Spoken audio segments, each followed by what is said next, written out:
in the Apothecary. So how does chocolate help? Okay. Chocolate is something that you drink. And in the normal life, you could choose from hot chocolate or coffee or tea for a morning drink. So it's a common thing that we drink.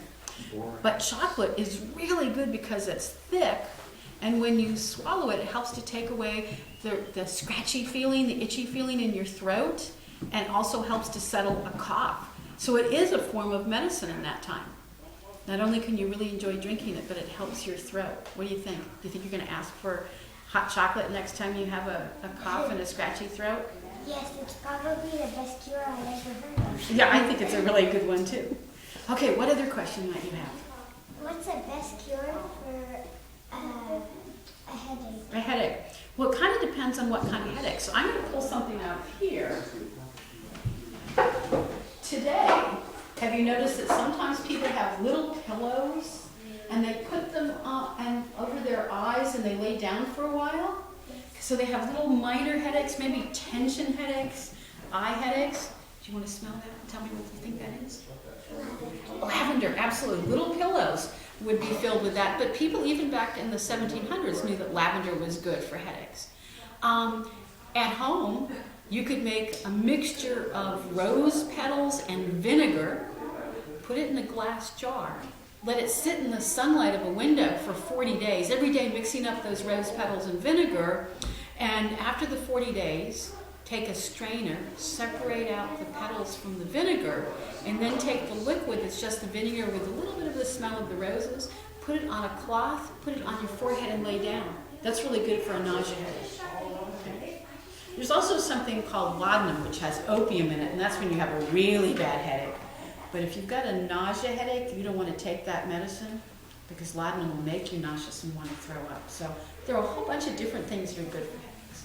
No question about it. And you have one more question? What's the best cure what's a cure for a broken knee? A broken knee. Well, we don't really have cures. We have ways of helping you out. If you have a broken knee and you think that you can squish that knee together into the leg and so that it's straight again, and you can wrap it tightly in a bandage, you could put this on your leg, okay? So think of this as the upper part of your leg where it's bigger, and your kneecap will sit right in there, and we'll tighten this down around the kneecap to hold it in place. Because if you have a break in your bones and they're put like this, you hope that they will knit back together. But if they separate, there's no way they can grow back together. So you need to have something to hold it together. And this is for a horizontal break in your kneecap. Okay? So to be kind of silly, think of my elbow as being my knee. And I'm going to have to do it upside down just because of the way my arm is. But what I would do is I would stick my knee right in there, and that's what's going to hold it together. Okay?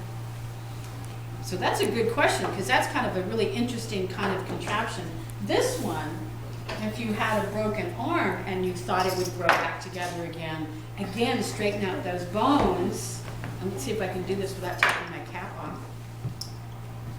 I have my glasses on. So your arm would go inside here. There's a sling. Okay? So once again, it holds that arm in a straight position. And it keeps it from separating. And you might have to wear this 6 to 8 weeks. That's a long time.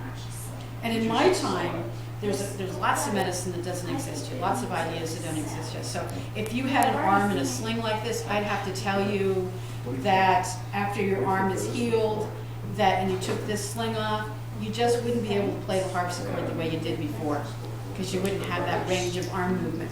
Today, we have something in medicine called physical therapy, where you go to someone who knows how to show you to do exercises to make your arm move again in all the different ways you want it to move. In those days, we don't have something called physical therapy.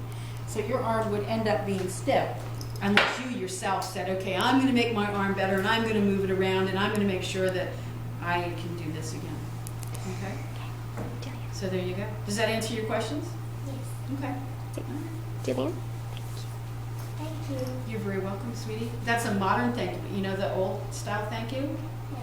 put your heels together and look straight ahead and then just dip. And it's doing your courtesies. Have you young ladies learned to do your